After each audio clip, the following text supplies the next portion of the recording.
안녕하세요. 부산의 사이다입니다. 오랜만에 인사드립니다. 요즘 한참 말이 많은 임대차 3법, 과연 이게 실질적으로 임차인에게 도움이 될지 그런 이야기들을 한번 해볼까 합니다.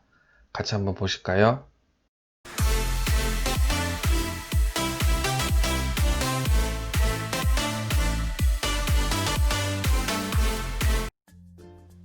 자, 우선은 임대차 3법 주요 내용을 보시면 첫 번째는 전월세 신고제입니다. 사실 이거는 사실은 기존에 미리 했었어도 아주 무방하게 확정일자라든지 그런 부분까지 된다라고 하니 이거는 진작에 됐으면 임차인분들에겐 좋은 제도라고 생각하고요. 이게 이제 말이 많았는데 계약 경신 청구권, 세입자가 1회에 하나여 임대차 계약을 한 번 더 요구할 수 있는 권리. 이게 쉽게 얘기해서 이제 저희가 한번 임대차 계약을 하면 2년이 보장이 되잖아요. 그런데 이제 한 번 더 해서 총 4년간 이제 거주를 할 수 있는 그런 기본적인 계약 갱신 청구권이 이제 이렇게 임대차 3법에 포함되어 있습니다.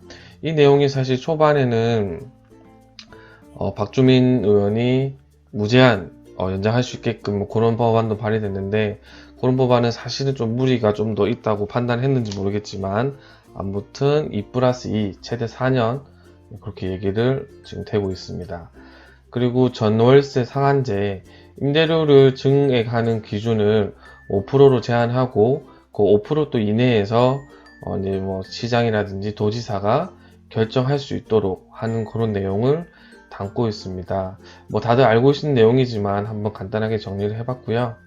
자, 임대차 3법이 시행됐을 때 예상되는 문제점에 대해서 한번 이야기해 보겠습니다. 자, 첫 번째입니다. 자, 정부에서 바라는 가격 안정화가 과연 가능할까요? 2+2 최대 4년 뒤에 새로운 임차인하고 계약을 맺을 때는 5%에 대한 가격 상한제가 적용되지 않습니다. 이것도 적용을 하니 많이 이야기가 있었는데 너무 과도하다, 지금은 그거까지는 하기는 너무 어렵다, 그런 부분이 있어서 우선은 4년까지, 그러니까 2+2 최대 한 번 갱신할 때 5%가 되는 거지, 그 다음에 새로운 임차인하고 계약을 할 때는 그 5%가 없다라는 거죠. 우선 그럴 경우에는 어떤 사람 심리에 따라서 신축 아파트 그리고 수요가 있는 곳은 오히려 더 지금보다 더 큰 상승폭을 이어지지 않을까, 그런 생각 좀 들어봅니다. 그리고 또 제 개인적인 생각으로는 구축 아파트 전세, 좀 비교적 가격이 괜찮았던 낮았던 그런 전세 물건도 이 5%라는 상한이는 어떤 그런 두면서 왠지 이 5%까지는 올려도 되는 거구나 라는 심리가 작동해서 비교적 다른 신축 아파트 매매가나 전세가가 상승을 함에도 불구하고 안정적인 시세를 보였던 그런 구축 아파트들도 가격이, 전세가가 올라가지 않을까, 저는 그렇게 생각해 봅니다. 그리고 구축 아파트에 대한 전세가가 오르면 당연히 구축 아파트에 대한 매매가도 오를 것이고, 또 그로 인해서 또 당연히 신축, 준신축, 신축 아파트에 대한 가격도 밀어내기를 하겠죠. 그런 부분이 저는 개인적으로 좀 염려가 되고요. 그리고 여러 문제가 좀 발생하지 않을까 싶습니다. 첫 번째로는 요 2+2에서 중간에 끊을 수 있는 예외 조항이 있다라고 하는데, 이제 임대인은 집주인이 실거주 요건인데요.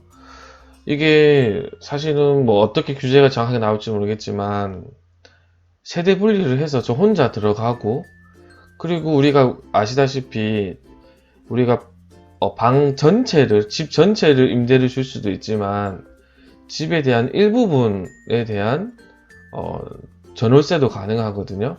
반대로 일부분이 아니라 99%를 범위를 설정해서 전월세를 주겠다, 1%만 내가 생활하고, 그렇게 만약에 법적으로 했을 때, 서류상 법적으로 했을 때 그런 방법도 저는 있지 않을까, 혼자 생각을 해봅니다. 그리고 현재 이런 전세에 대한 어떤 그런 규제를 또 하고, 그리고 또 재산세라든지 그런 부분이 계속 이제 상승이 된다라고 했을 때 그런 어떤 전세에 대한 어떤 그런 모해물이 많이 들어가고 전월세로 어떤 물건들이 많아지면서 전세에 대한 그런 어떤 공급이 작아지면서 오히려 더 전세가가 올라가고, 그리고 전월세에 대한 어떤 부담이 좀 더 많아질 수 있다, 저는 그렇게 또 생각을 하고요.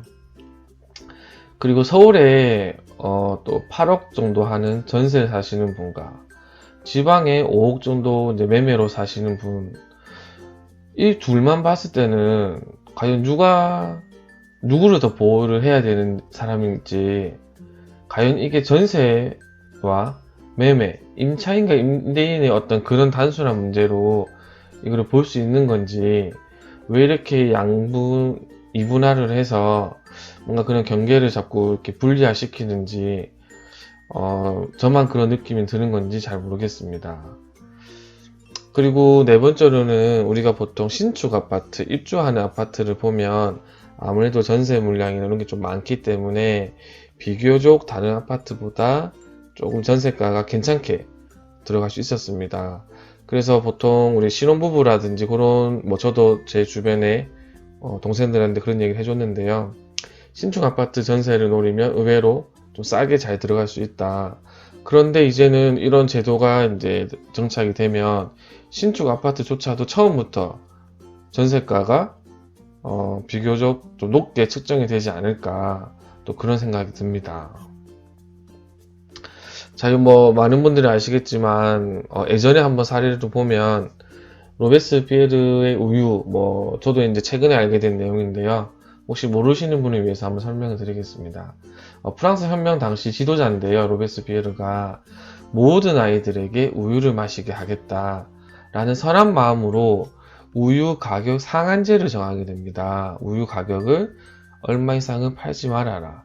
가격 상한제로 이제 농민들의 손해가 커졌죠. 기존에는 100원에 팔던 걸 50원에 팔게 되니까 당연히 이제 손해가, 이익이 발생하지 않았고, 그래서 그러면 이제 젖소를, 이제 우유를 생산할 것이 아니라 그냥 도축해서 고기로 이제 판매를 하게 됐고요.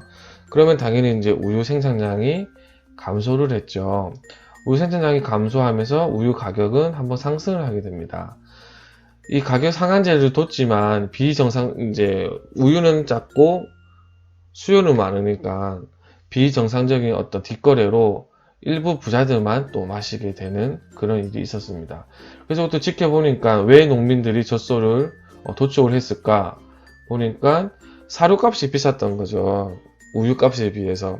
그래서 또다시 사료 건초라고 하는데요. 요거를 또 가격 상한제를 똑같이 실시하게 됩니다.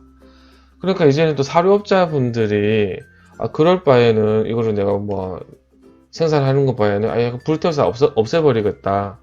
그래서 또 이제 접소 사료를 생산하지 않게 된 거죠.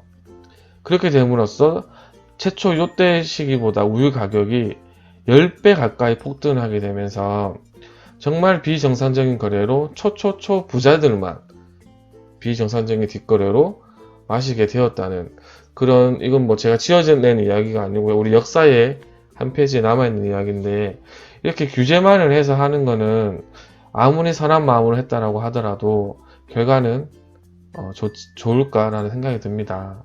저는 집값 안정화에 대해서 이거는 무조건 공급이라고 생각합니다. 공급과 수요라는 가장 기본적인 원칙을 당연히 모를 리 없을 거고, 좀 장기적인 안목을 가지고 좀 해야 되지 않겠나 싶고요. 그리고 지금도 당연히 주택 보급률은 100%를 넘고 있습니다. 하지만 최근에 어떤 그런 삶의 트렌드를 보면 조금 더 깨끗하고 조금 더 좋은 아파트에 대한 수요가 지금도 있고 앞으로도 계속 있습니다. 그래서 더더욱 좋은 아파트를 공급을 많이 해줘야 됩니다.